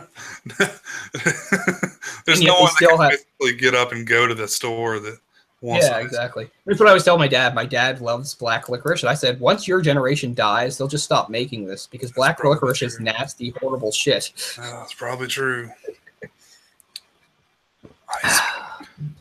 But anyway, this movie wasn't bad. I'd like to believe that the original is better. It has an actor I like, which is cool, who a lot of people know as Jamie Lannister, Nikolai Coster, whatever his name is. I guess he's in the Ewan McGregor role.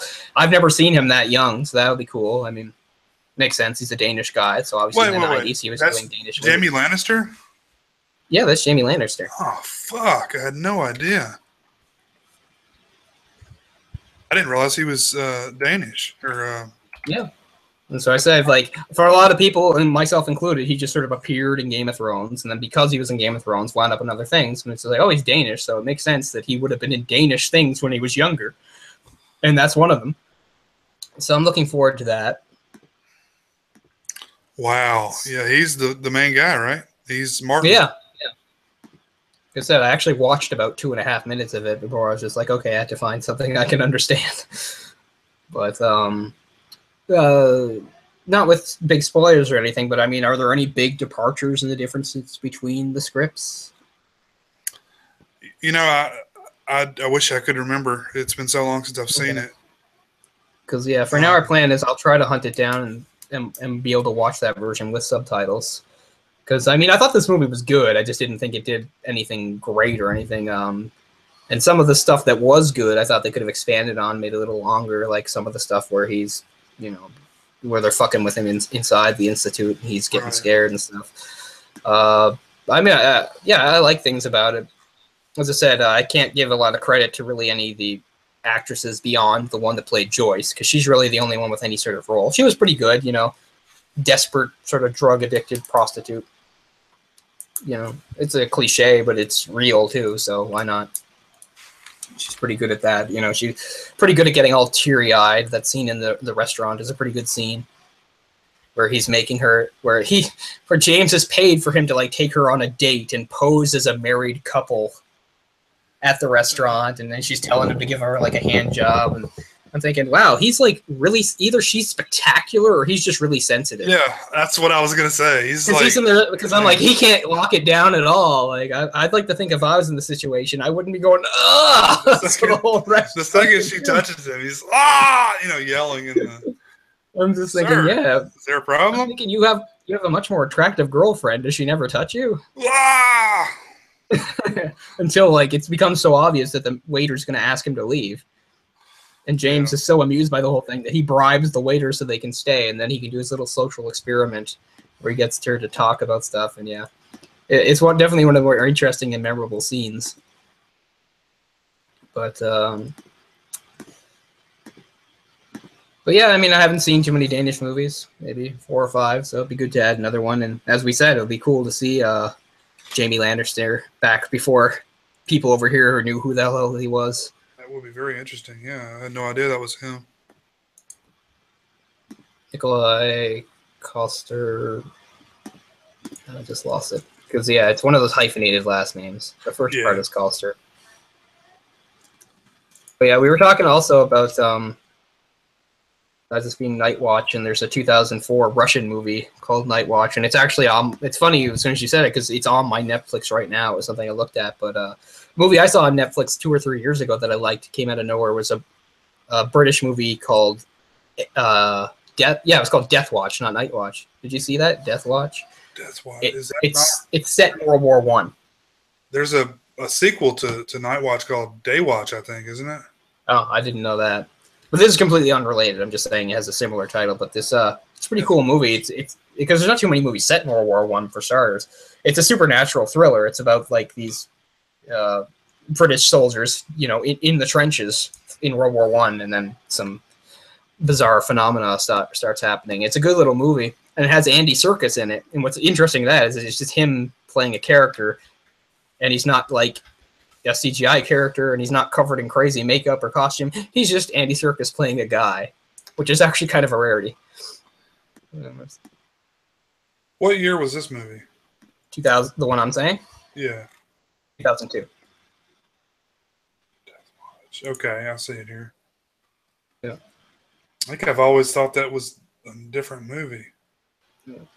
I mean, it's nothing amazing, but it was a good little movie. It was kind of original. But anyway, yeah, Nikolai Coster-Waldau.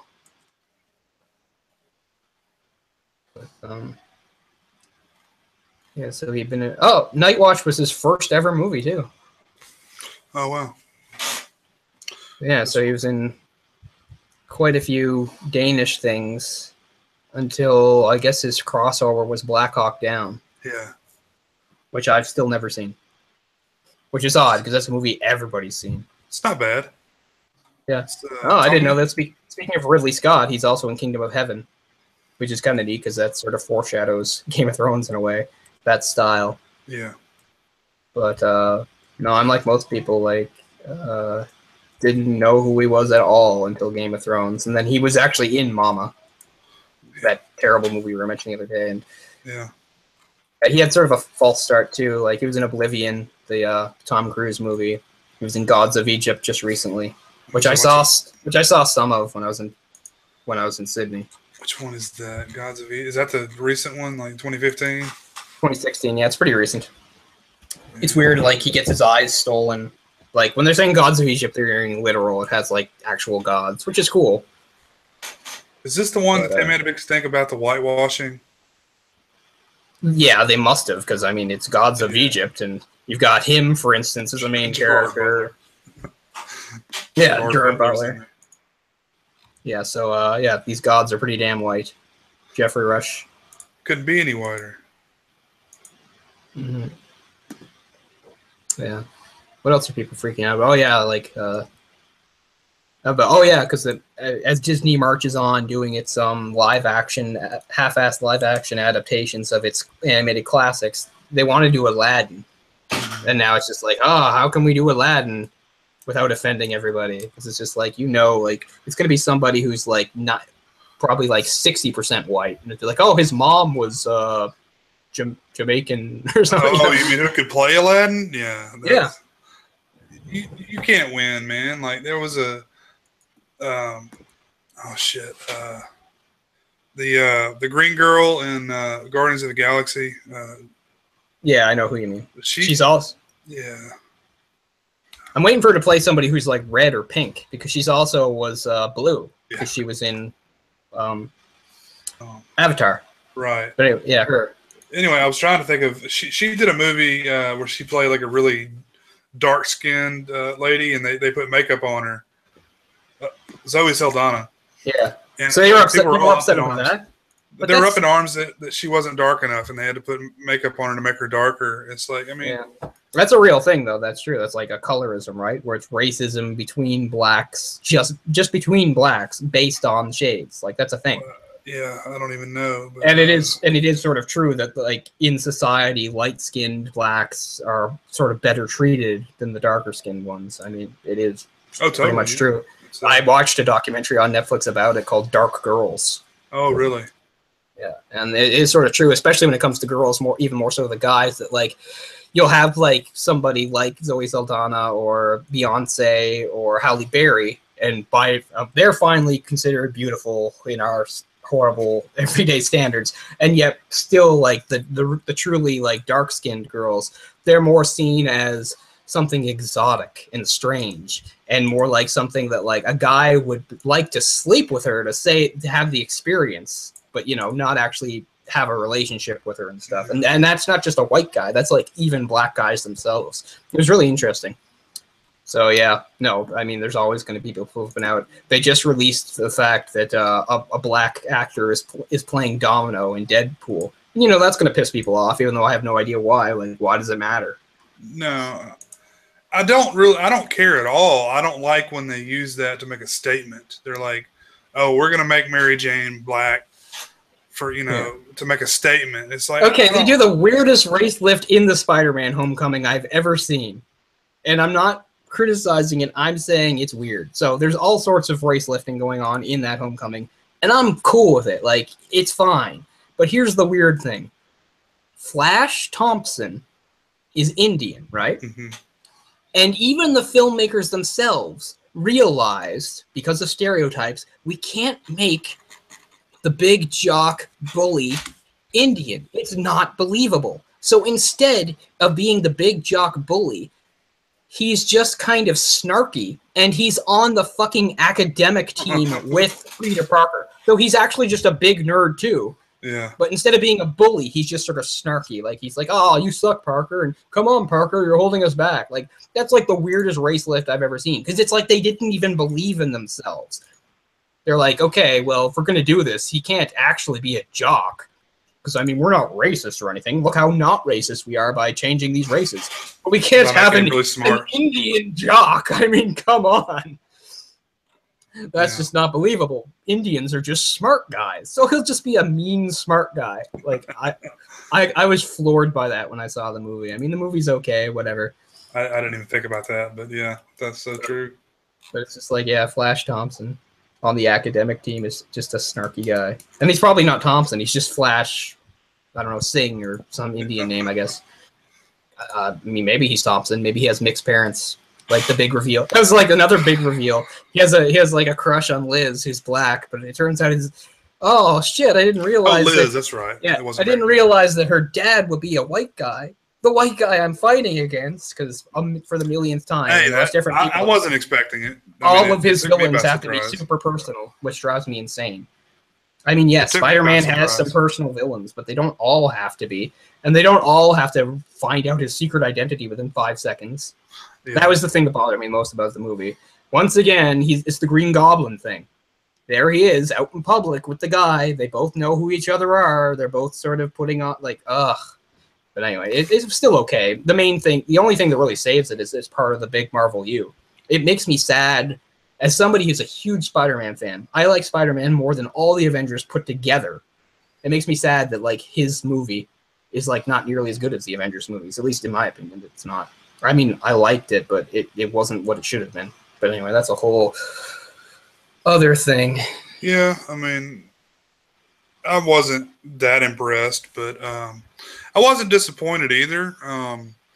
Spider-Man's a Like I said, I was just happy to see it put into the context I wanted because I like the Marvel U movies, and I was like, finally, Spider-Man can be part of it. So I'm happy for that. The beginning's kind of funny, you know, because they show the whole tie-in with how he first showed up in Captain America 3, where you get his like personal view of it. That's pretty cool and stuff like that. And he does play him pretty well.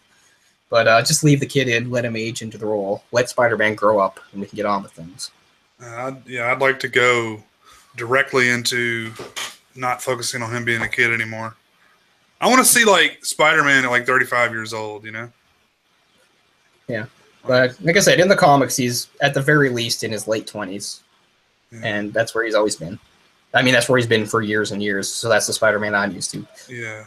You know, that's a late 20s guy who has been married. Sometimes he's married, sometimes he's not. But, you know, I mean, I don't like most characters married, but I'm okay with him being married. Sure. But yeah, this obsession with high school Spider-Man is ridiculous. In the original comics, he was like in high school for about 5 or 6 issues. But anyway, I've harped on that before. But any final thoughts on the movie at hand, Nightwatch?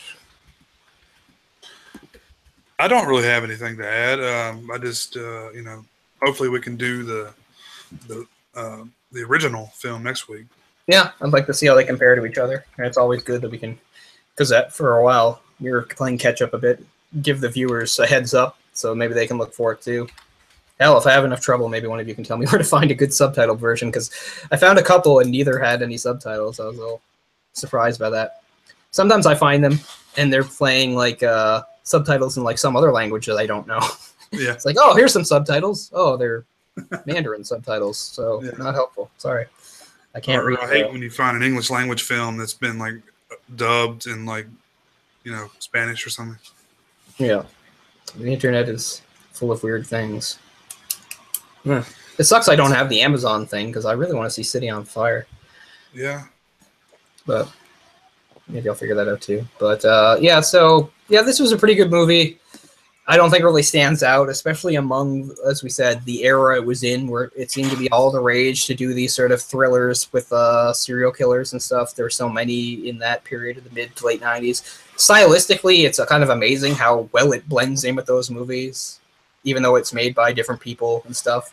It just shows like how strong trends can be at times where, you know, when you have movies that seem so similar stylistically, and you know that at the time, that's not a conscious effort at all by any of the filmmakers. It's just the way things shake out. But so I wouldn't put it ahead pretty much of any of the movies I mentioned, but I'm so glad I saw it. And it has actors I like. It's cool seeing Ewan McGregor that young. Not something I've seen him in that much, you know, beyond Train Spotting, and that's with his original accent. I always thought he was one of the better guys at doing a pretty good American accent. Yeah. A lot of those guys, their accent will slip here and there. I didn't hear a slip in this movie. It was solid. Yeah, I don't know. I think there's... speaking of Gerard Butler, my God, Gerard Butler can't keep his accent going. His slips about every, 3 sentences. Yeah, he doesn't know what he's doing. Yeah. But, I think Ewan McGregor has that... he still has that kind of boyish charm in this film. Kind of, he has a great personality. He has that boyish charm now, all these years later. Yeah. I think that's one of the reasons when I was saying about Josh Brolin, the disconnect about what he's like now and young, is putting him up right up against Ewan McGregor. Because Ewan McGregor might be a lot older now, and yet he still has, like you said, he's even now, you can easily reconcile him with his younger self. He still has a very youthful kind of look to him. Yeah. Whereas Josh Brolin went the other way. Which is fine. I mean, it helps him play some of the characters he's played, but it's just interesting how some of these people, age and how different they can be. But Ewan McGregor, I don't know how old he is now. Is he in his late 40s? I would say at least, probably so. Yeah, probably approaching 50, but he still seems pretty young. But so enjoyable actors and performances. I could have used a bit more here and there to flesh it out. Wonder if the original is any longer than this one. Yeah, I'm curious as to that also. It is interesting too that it is the same director. I will try my best this week to hunt down the example because I'm positive there's at least one other example of this or the same director stayed for the remake. But I'll try my best. The Grudge is one that I thought of earlier. It's not the one I was thinking of. So, but at least it's good to know that at least another one exists. Yeah. That's not the one I was thinking of. Ju-on and The Grudge. Yeah. But, and by the way, Ewan McGregor did the third season of Fargo. That's why he's got the brain lately. Yeah, I heard that. Twin brothers in that film. So yeah, that's in the show. Yeah, it's too bad I don't have FX. My old cable package, I did have FX, and now I don't. I don't really know why. Because I would have checked out that show. Because even though I'm not one of the people that really likes the movie very much, although as people know how much I really don't like the Coens, that's a movie I'm very soft on. I think Fargo's a pretty good movie. I never really had much interest in the show, except, as you said, they just kept inserting more and more actors I really like. I was like, oh, that's cool. Oh, him too, with them too, you know. And Ewan McGregor really just one more, so. Oh, that is something I really, yeah, exactly. So that's something I really would like to step into eventually. So see how that goes. I would say definitely check it out. Yeah, it's great stuff. It's some of the best stuff on television, I think. And everyone goes directly to the HBO, miniseries type stuff. And I mean, I was really blown out of the water by Fargo. 2 and 3, I think are. I mean, 1 is good too, but 2 and 3, I think are really, really impressive. That's cool. And it's not easy to do a drama like that. That's 10 episodes or however many episodes. And make it compelling all the way through. Yeah. We'll try to embark on that sometime. But for now, I think that's going to do it for Nightwatch. And hopefully, if things go to plan, we will be able to watch the original Danish version from 1994 next week, or as it's called in Danish, Nattevagten. And I'll get to see the young Jamie Lannister strutting his stuff. So look forward to that. So if we have to change that plan for any reason, we will try our best to alert you on Twitter faster than just like an hour before the show. I'll get on trying to see if I can come up with a good version that I can watch, and maybe even watch it more than once. I usually like to watch the movies twice, unless it's a movie I know really well. So I'll get right on that so that we'll be prepared for next week. And going forward after that, who knows? But that's it for tonight. So thanks a lot to everybody that tuned in. And we will see you in a week. Thanks, guys. So for the Pocket Dimension, I'm Cole, and that's Jay. Thanks a lot for being with us, and we'll see you again real soon. Have a good one. Thanks.